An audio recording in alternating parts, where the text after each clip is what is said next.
เอาปูนมาส่งแล้ว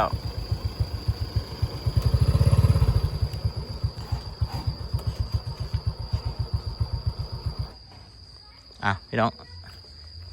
มาแล้วสบายดีอีกครั้งนึงเนาะ EP นี้เป็นอีกหนึ่ง EP ที่บุญโยได้ไปซอกซื้อเครื่องมาแล้วก็ไปสร้างมีขี้ทรายแ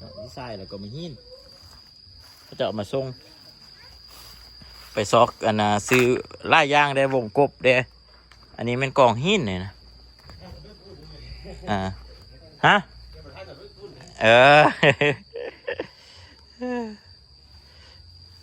โอ้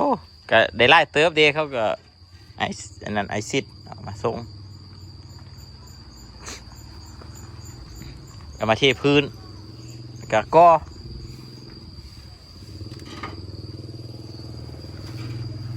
ได้บินมาพร้อมเนี่ยเล็กเอาไปส่งห้อยต่อมีเหล็กเส้น6 ท่องเส้นเนาะกับเหล็ก10 จ้อย3 เส้นโอ้คักแท้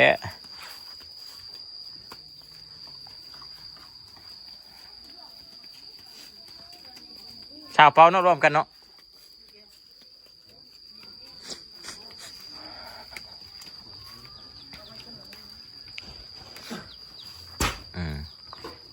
ปูนเทซาวปูนเท10 ปูนก็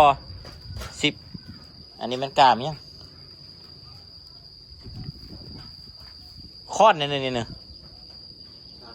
ฮะเอาตัวใหญ่เอาค้อนตัวน้อยคือว่าโบแม่นค้อนเนาะคือว่าสร้างค้อน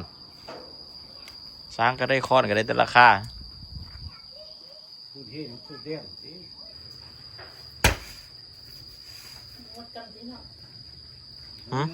มานี่แหละพี่น้องแพนที่พวกเขาว่างว่าซีเฮ็ดนะเนาะซีเฮ็ดห้องนี้ห้องหันตัวนี้แต่ว่าส่วนตัวนี้ปากก้อนเนาะตัวนี้ปากก้อนจะเฮ็ดเหือนให้เป็นห้องอยู่ก่อนวานซะเมื่อกี้เขาไปถ้ำพวกราคาส่วนประกอบยังต่างๆเนาะก็เป็นดินบล็อกแดแล้วก็ไปถ้ำเบิ้งวงประตูปองเยี่ยมวงประตูห่างเขาก็รวมๆโอ้พี่น้องไล่เติบนี่บินที่ปุญโยได้มากนี้กับบริษัทเราเขียนบินฮะเนาะค่าบล็อกอะตัวนี้เป็นค่าปูนนี่ปูนเทปูนก้อนี่เขาจะกำลังมาส่งอยู่เดี๋ยวนี้ดูเท่ากับมีแล้วแหละตัวนี้มันตัวเดียวกัน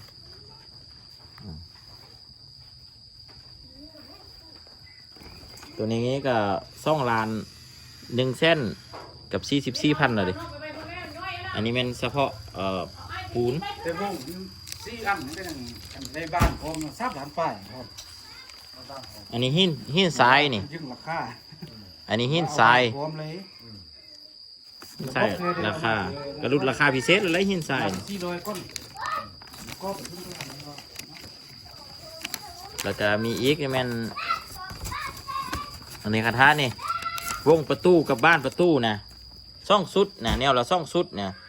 3,680,000มีแต่บ้านประตูซ่องบ้านกับวงเลยกับบ้านปงเยี่ยมกับวงปงเยี่ยมเลย3,000,000ป้ายนะนี่แหละพี่น้องอันนี้นี่บอกจะคล้องเพื่อนอันนี้2 คนพ่อเมียแล้วก็มีลูกอันนี้เป็นเพื่อนอยู่แต่ก้อนก็มีว่าเนาะติดตามไปนำกันเด้อพี่น้องเด้อการช่วยเหลือนี่กับบุญโยก็ต้องขอบใจทุกท่านทุกคนที่ติดตามเนาะมีเบิ้งแล้วก็กดไลค์กดแชร์บอกต่อให้กับหลายคนได้เห็นหากว่าผู้ใดที่มีจิตใจยักช่วยเหลือเนาะแบ่งปันยักช่วยปูนช่วยย่างกับว่ากันเข้ามาเนาะบุญโยก็สิได้จดสรุปให้หลายคนได้รับรู้กันคณะตัวนี้เดี๋ยวเอาบวกกับหมูนี่ประมาณเท่าไรเลย ตัวนี้3,600,000คันว่าเอาเนาะ 3,600,000อันนี้2,200,000ก็พอดี5,000,000 6,000,000แล้วเดิเนี่ยซ่องบินนี่6,000,000แล้วบวกกับตัวนี้อีกตึม8,000,000เก่า8,000,000ปลายล่ะแล้วดินบล็อกอีกตึมเหลืออยู่10,000,000เนี่ยเห็นบอกขนาดแต่ว่าซื้อเครื่องเลยซื้อ มันว่าแต่ส่งห้อง ซ่องห้องเลยซื้อบริเวาเรื่องเงินอื่นได้ บ่ได้ว่าอ่อนอื่นเขาเนาะ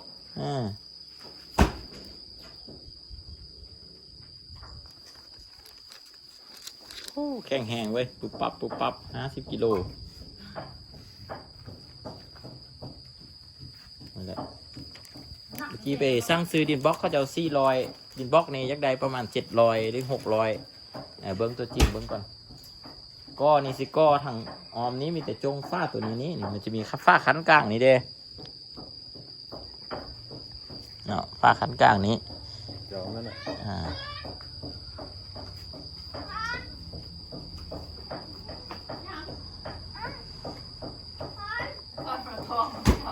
มันไปยิ่งแม่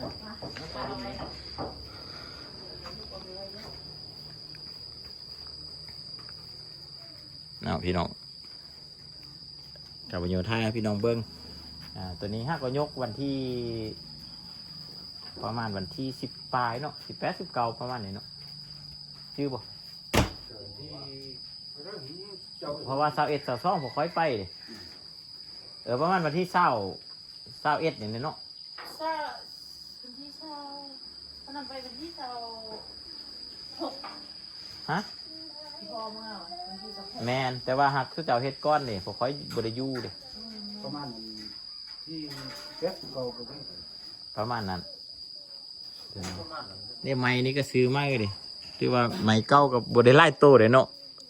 นี่ไม้เบิดนี่มีตัวนี้นี่สอง เขามันไม่อะ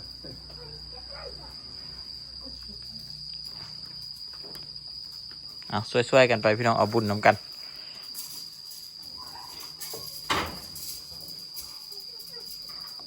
ครบตามจำนวนเนาะไปใส่ตัวไปเนี่ยเอาเรียบร้อยจ่ายเงินเรียบร้อยขอบใจนี่นำกินนะ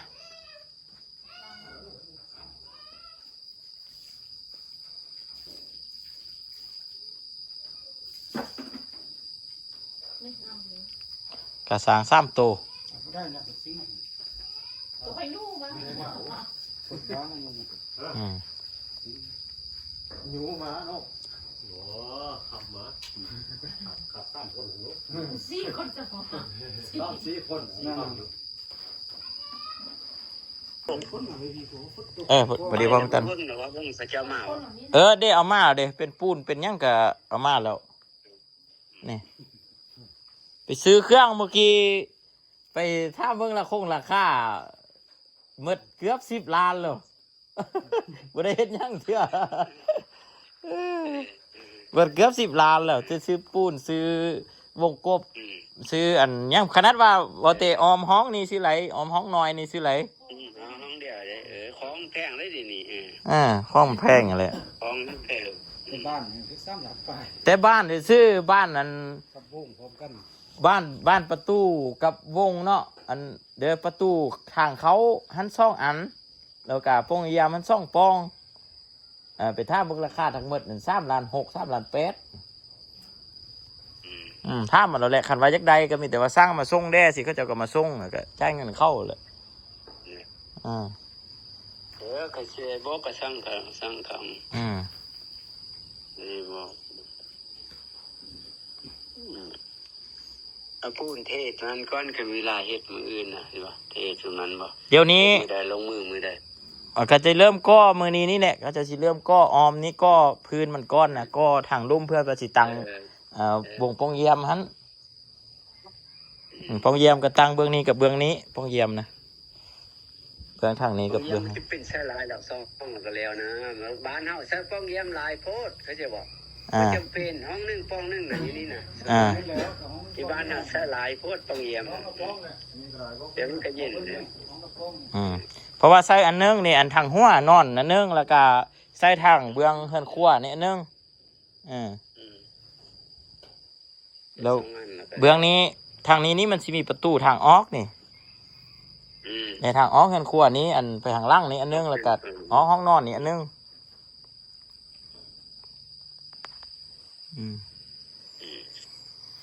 พออยู่วัดนี่อยู่ใส่ อยู่วัดมาเอาเทียนไปเฮ็ดไส้ชีล้อมมันมาดมันแรงชีชุ่มมาดเฮ็ดเทียนไขนะเทียนไขล่นที่เทียนไขล่นนั้นล่นน้ำแล้ว เมื่อกี้บุญย่างโทรมาว่าเฮาเช็งแล้วมื้ออื่นได้ว่าซั่นคือสิยักบอกว่าคันสิมาฮับคือสิยักบอกว่าคันสิมาฮับก็มาฮับเด้อคือสิแม่นแนวนั้นเลยติบ่ เขาปิดโรงเรียนบ่ ก็บ่ทันปิดก็คิดว่าประมาณเดือน6พุ่นติจังสิปิด โอ้เซ็งแล้วเขาพักติบ่ เช็งแล้วก็สิพักเช็งแล้วก็สิพัก มันไปพุ่นได้หลายเดือนแล้วเนาะ อ้าวมันก็คันครบเดือนเก่านี้ก็ปีนึง นี่บ่ แต่เขาปีนึงนั่นแหละคันไล่พัก3เดือนเด้แต่เดือน6ไปเดือน7เดือน8เดือนเก่าก็พักเดือน7เดือน8นะเดือน6เดือน7เดือน8พักแล้วก็เดือนเก่าเขาเฮียนต่อ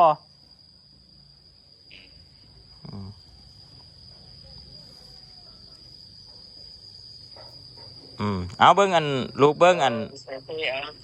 เบิ่งอันนั้นก่อน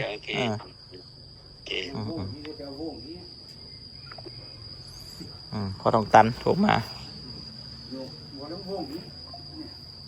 ฮะ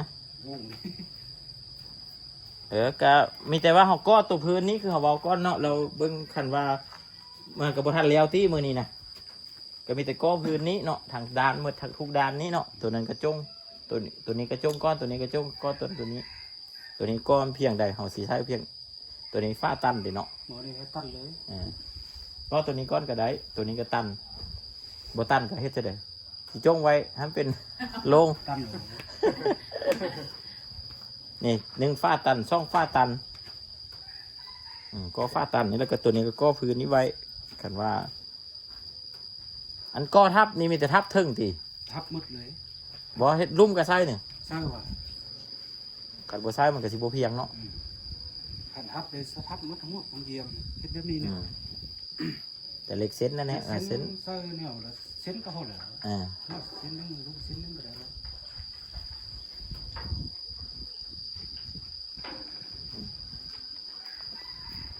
เดี๋ยวสั่นแหละพี่น้องก็เบิ่งมีแต่ให้สร้างหันดำเนินการต่อสร้างก็บ่แม่นไผหรอกเป็นน้องชายของสุนทรนี้ใครอยู่ง่ายดีเอาติดตามต่อไปเดี๋ยวมันจะสิอัปเดตให้พี่น้องเบิ่งเด้อยังเขาจะดิดบล็อกมาส่งแล้วก็กินเขากินน้ำแล้วก็ลงมือ